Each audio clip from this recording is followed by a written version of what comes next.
바울과 바나바 이 한 팀의 선교 일정이 1차 선교 일정을 다 마치고 안디옥으로 돌아왔을 때에 예기치 않은 문제를 봉착하게 됩니다.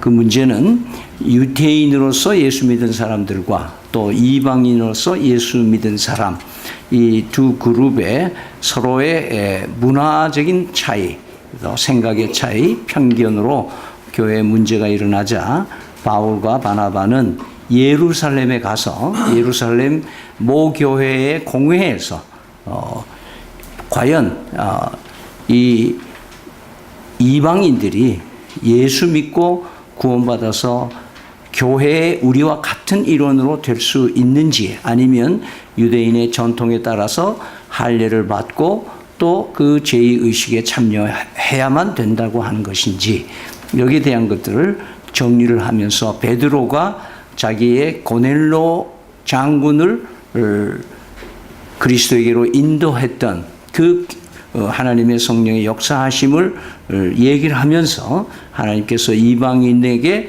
문을 열어주신 얘기를 하고, 또 예수님의 형제인 그 야고보를 통해서 모든 문제를 해결을 해 나갑니다. 그러면서 이제 다시 안디옥으로 와서 이 기쁜 소식을 모든 교우들에게 전하며 이제는 격이 없이 우리가 한 교회의 한 지체됨을 보고를 하고, 또 안디옥에서 이제 이 두 사람이 많은 사람들을 가르치고 전도하는 일을 했었습니다. 상당히 성공적인 사역이고, 안디옥에서 아주 편안하고 아주 그 영어로 말하면 세이프 존, 안전지대에 이제 있습니다. 굳이 뭐 어디 또 나갈 이유가 없지만 바울은 성령의 인도하심을 받는 뜨거운 마음이 구령의 열정이 불탔습니다. 그래서 동료 바나바에게 이렇게 얘기를 합니다. 우리가 여기서 그냥 안전하게 쉽게 여기서 살지 말고 이제 우리 1차 선교 여행을 갔던 그 지역에 다시 방문해서 또 더 지경을 넓혀서 복음을 전하러 우리가 가자, 이렇게 제안을 합니다. 근데 반드시 문제는 밖에서만 일어나는 게 아니라 때로는 안에서도 문제가 일어난다는 것을 오늘 이 말씀을 통해서 보게 됩니다.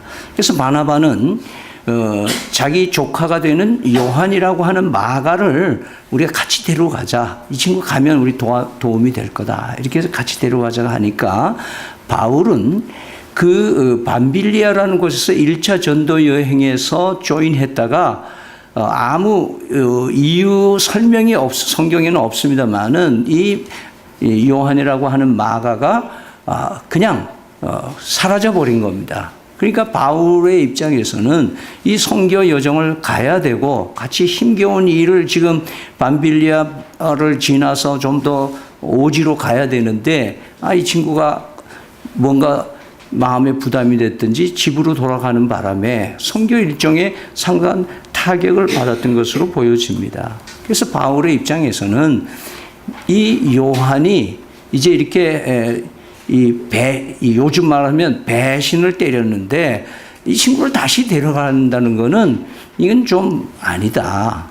물론 바울의 마음에는 이 마가의 실수에 대한 잘못한 것에 대한 용서를 했겠지만 아직 바울의 마음에는 신뢰가 가지 않는 마가에 대한 자기 심정일 것입니다. 그래서 어쩌면 이 두 사람이 이제 한 사람은 마가를 데려가자는 쪽이고 한 사람은 데려가지 말자는 쪽으로 둘이서 논쟁을 하고, 여기 누가복음의 기록에 의하면은 크게 다투었다, 이렇게 글을 남기고 있습니다. 크게 다투었다. 그래서 어쩌면 이 두 사람이 신앙적으로 굉장히 그 당시 존경받는 사람이고 성경을 가리키는 사람이고 전도자이고 선교사고 훌륭한 분들인데 어떻게 이렇게 의견차로 다툴 수 있겠는가 하는 생각을 우리는 하게 됩니다.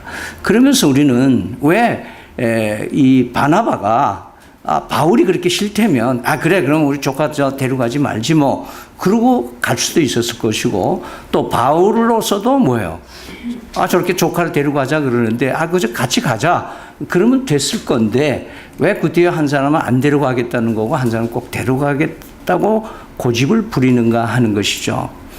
이것이 누가 옳다 그르다는 것을 얘기하려고 하는 것이 아니라 하나님께서는 이 두 사람의 각자에 맡겨진 독특한 사명과 그 역사하심을 하나님께서 큰 틀에서 이루어 가시는 성령의 역사하심을 우리에게 드러내 보여주려고 하시는 의미를 얘기를 하고 있습니다. 이 두 사람이 의기투합해서 끝까지 한 번도 부딪히지 않고 선교 사역을 하는 것도 하나님의 영광 돌리는 일이겠지만 이들이 다투어서 서로 더 갈라지는 상태가 됐는데도 불구하고 그들의 목적과 그들의 사명에는 흔들리지 않고 지속적으로 선교했다고 하는 사실은 이들이 다름에 대한 이 성경 말씀은 다름에 대한 것을 얘기하려고 하는 것이 누가 옳고 그런 거에 대해서 얘기하려고 하는 것은 아니라는 것을 우리는 보게 될 것이죠. 그래서 이 두 사람은 이제 바나바는 자기 출신인 구브로 섬에 이제 자기 고향으로 갈 때 자기 조카 마가를 데리고 이제 떠나고 바울은 실라라고 하는 사람을 대동해서 이제 1차 선교 여행을 갔던 지역으로 이제 출발을 하게 되는 겁니다. 그래서 한 팀이 두 명이 일개조로 해서 팀으로 운영하던 것이 이제는 두 개 팀으로 이 두 개조로 두 팀으로 4명의 선교사가 이제 파송되는 역사를 만들어 나가고 있는 것이죠.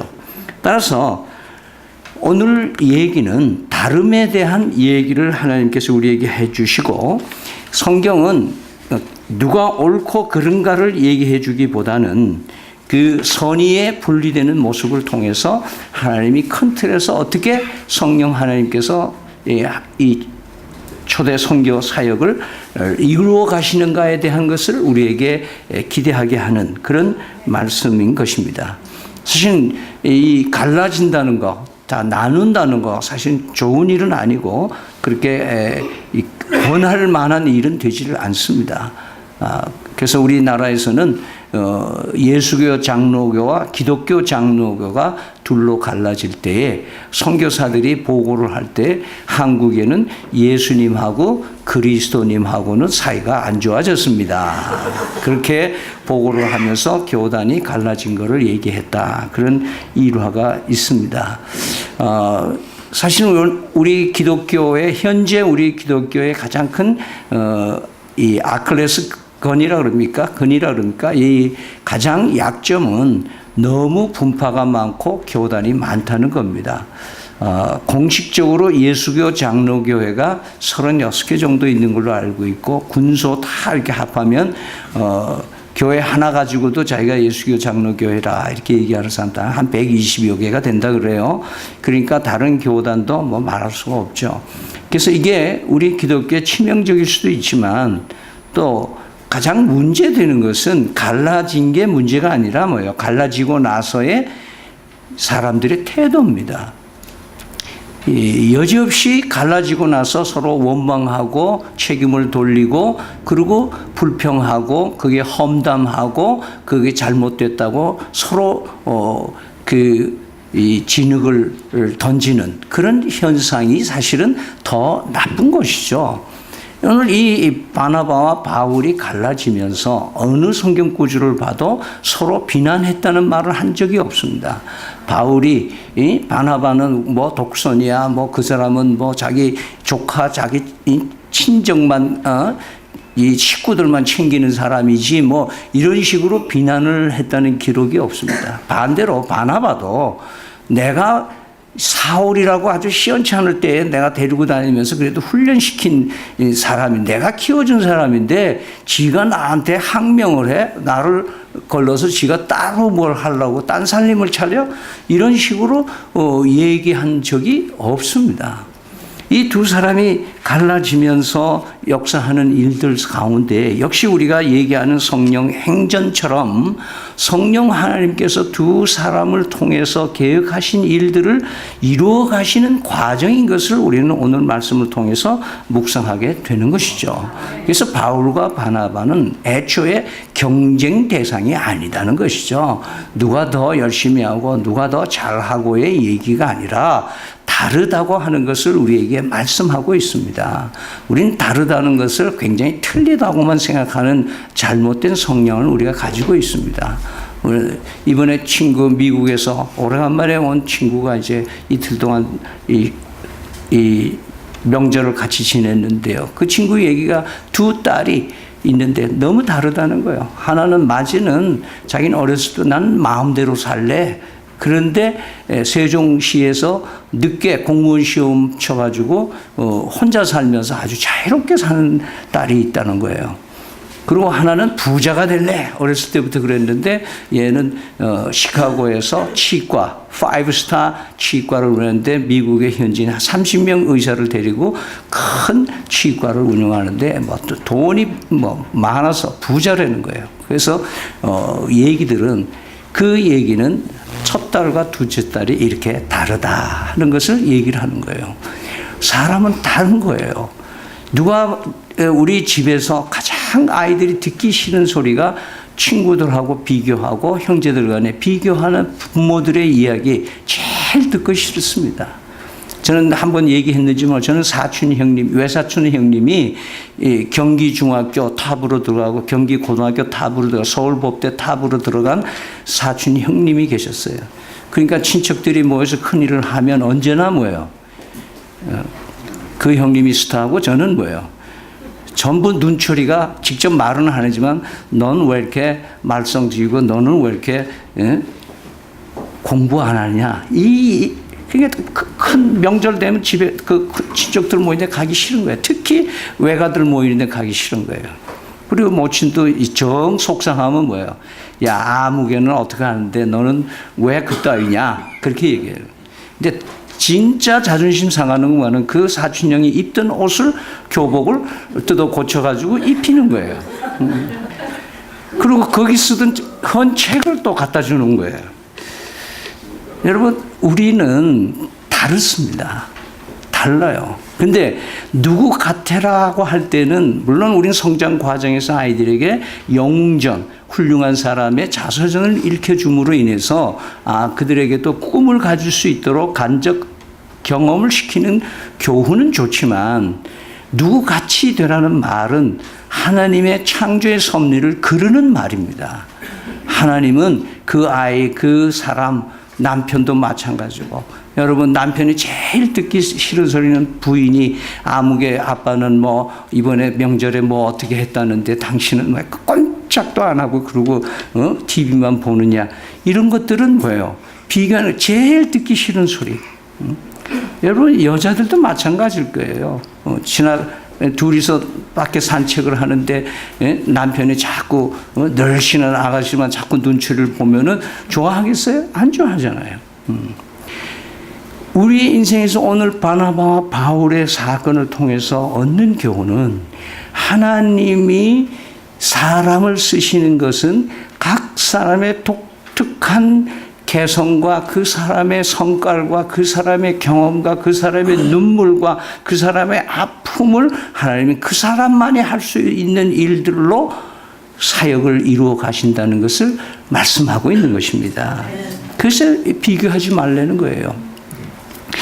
이 나무꾼이 산에 나무하러 올라갔습니다. 그래서 칡을 좀 켜려고 뭐가 이 기다란 게 칡들이 있어가지고 딱 뿌리를 잡았다고 딱 잡았는데 보니까 호랑이를 잡은 거예요. 호랑이 꼬리를.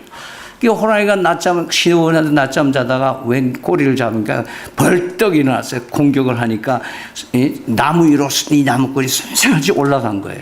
그 호랑이가 가만히 있습니까? 나무를 흔들었어요. 흔들었더니 이 나무꾼이 손에 힘이 없으니까 그냥 툭 떨어진 거예요.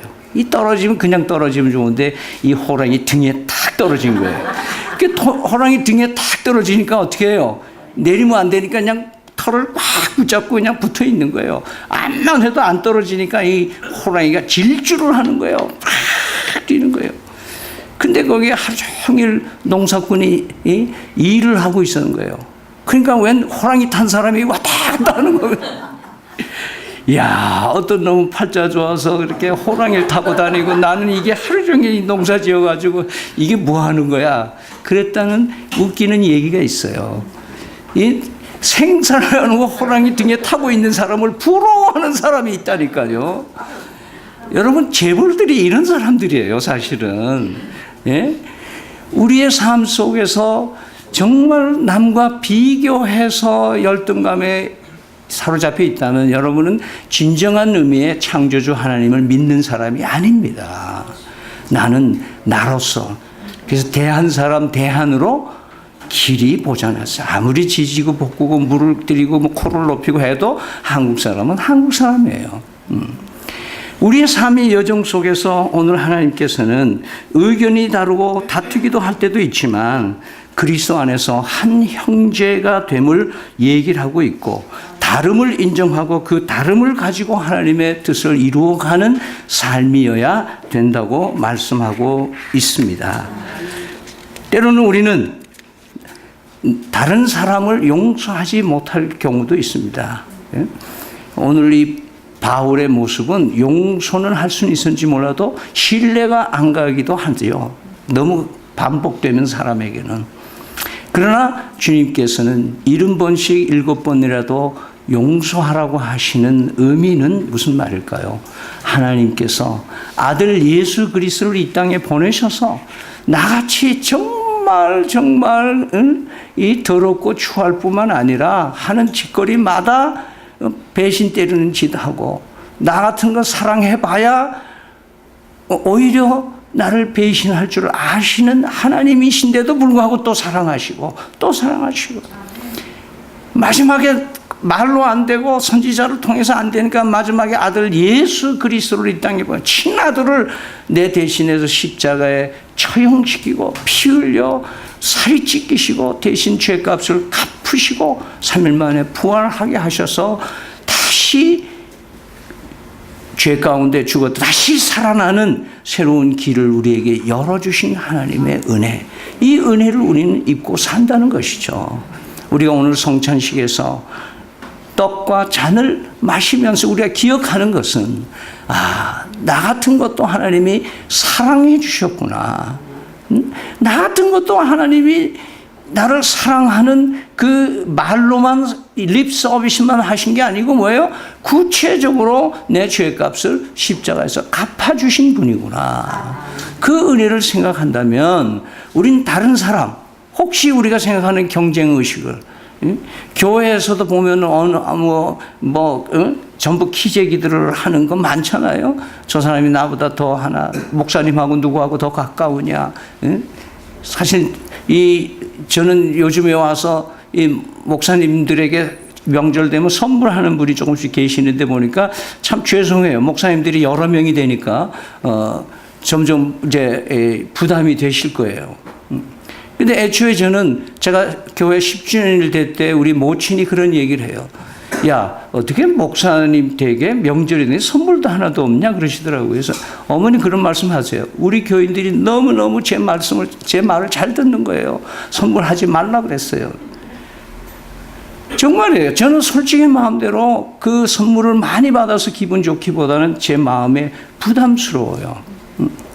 그리고 여러분들 이것은 어떤 의미에서 보면은 촌지를 전해주는 사람이나 또는 선물을 주는 사람의 마음이 혹시라도 모르겠어요. 나에게 조금 더 관심을 두기를 원하고 내 가정을 위해서 더 기도하기를 원하는 마음에서 이렇게 했다면 이거는 우리의 헌금생활, 사람의 목회자에게 그렇게 한다면 우리의 신앙 노선이 잘못됐다. 나뿐만 아니라 우리는 하나님께 드릴 때도 내가 이만큼 드리니까 하나님 관심 가져주세요라고 헌금을 했다면 그것은 신앙인이 아닙니다. 그것은 선왕당에 가시는 분하고 같은 거예요. 신앙은 투자한 만큼 받아내는 게 아니라니까요.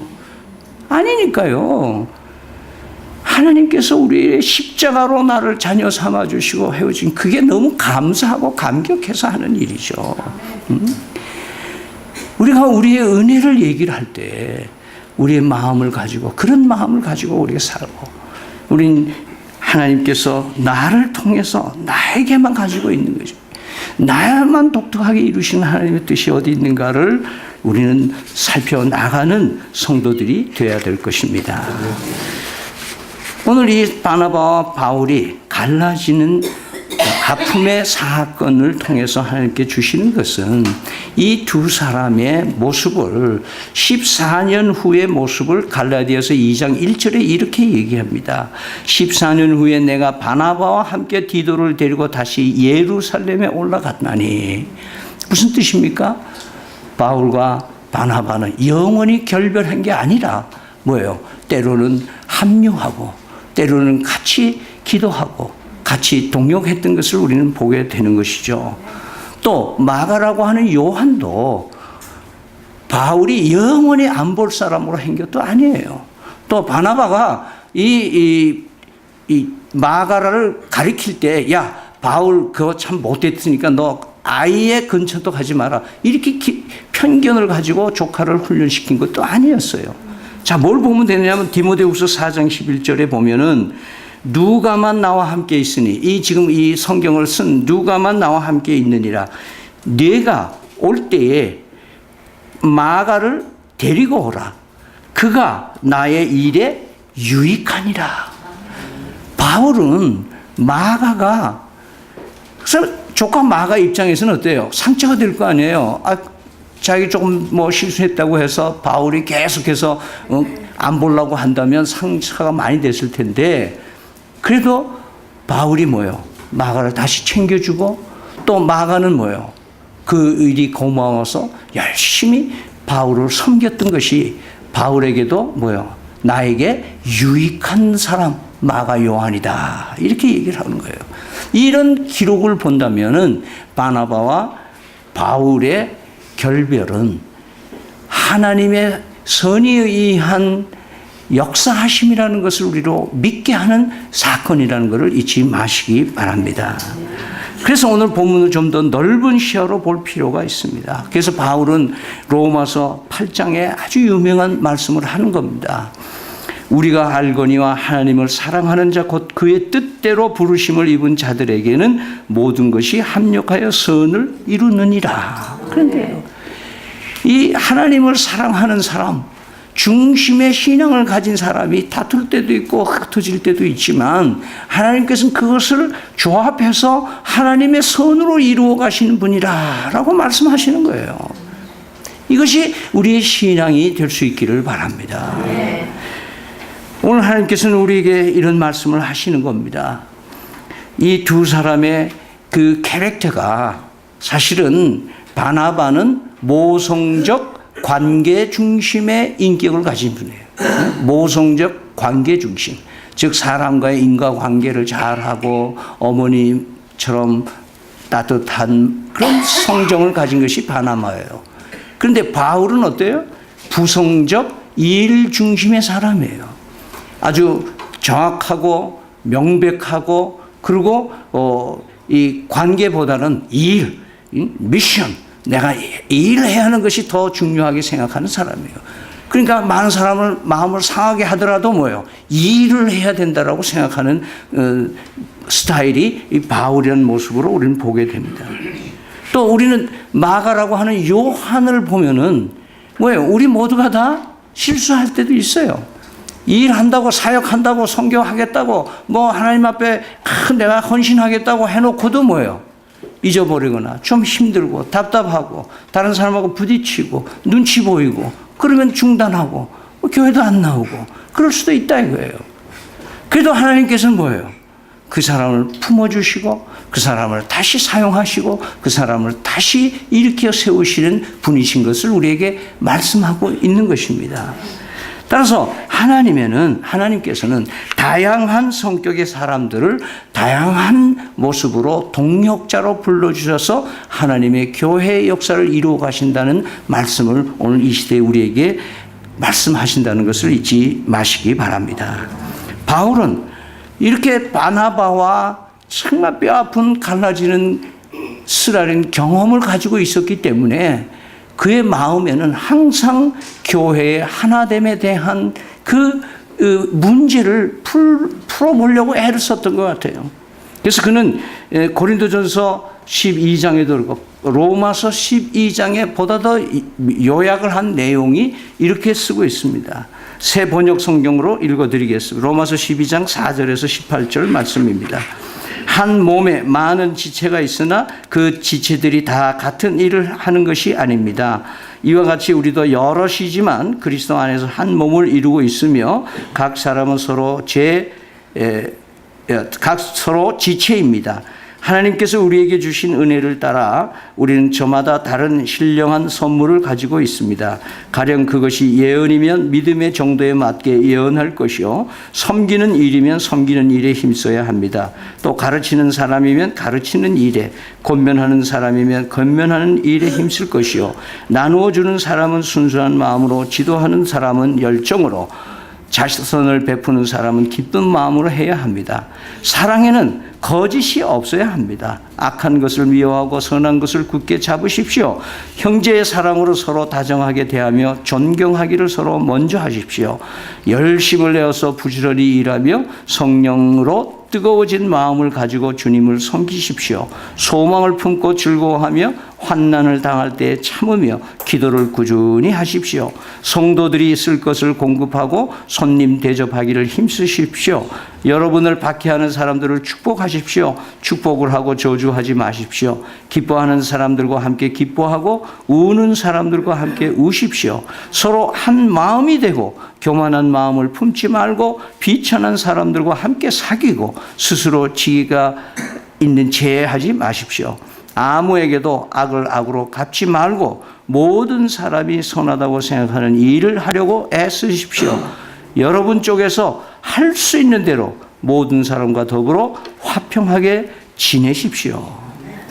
오늘 이 바울 사도의 후반기 그의 글에서 우리는 하나됨에 된, 우리는 다르지만은 하나라는 다양성 속에 일치함의 교회의 신비를 우리에게 잘 말씀해 주시고, 고린도전서에는 우리의 몸이 그리스도는 머리가 되시고 우리는 거기에 붙어 있는 다 다른 지체가, 다 눈이겠느냐, 다 코겠느냐, 다 발이겠느냐, 다 우리는 각자 다른데 한 몸을 이루어 하나님의 영광과 하나님의 미션을 이루는 사명을 우리가 가지고 있다고 말씀하고 있습니다. 오늘 우리 성도들은 비교하는 경쟁의 사회에 살고 있습니다. 그러나 그리스도를 믿고 살아가는 크리스천에게는 모든 사람이 사랑의 대상인 줄 아시기 바랍니다. 그리고 결코 우리가 안전지대에 머물러서 여기가 좋사하니 이만큼 하면 됐지 하는 그런 생각에서 벗어나서 이제는 좀 더 미지의 세계로 미를 향해서 더 박차고 앞으로 나갈 수 있는 그런 파이어니어, 그런 개척자들의 마음을 가질 수 있기를 바랍니다. 기도하겠습니다.